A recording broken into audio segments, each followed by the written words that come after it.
শুভ নববর্ষ।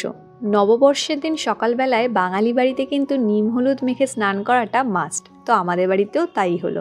আর পাপার প্রথম নববর্ষ বলে কথা, ও তো নিম হলুদ মাখলো, সাথে কিন্তু বাড়ির সকলকে নিজে হাতে নিম হলুদ মাখিয়ে দিল। ঠাম্মি, দাদা, মা, বাবা সবাইকে যত্ন করে নিম হলুদ মাখিয়ে দিয়ে পাপা করেছিল স্নান।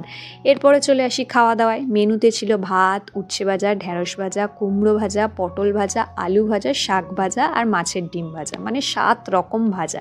তার সাথে মাছের মাথা দিয়ে ডাল, চিংড়ির মালাইকারি, কাতলা কষা, তার সাথে ছিল পাবদা মাছের ঝাল। পাবদা মাছ খেতে আবার মা কিন্তু ভীষণ ভালোবাসে।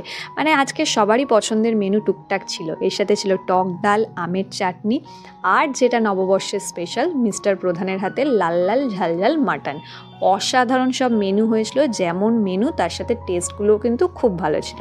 আর বাড়ির ছোট্ট সদস্য গিয়ে দিয়ে তো খাওয়াটা শুরু হবে নাকি।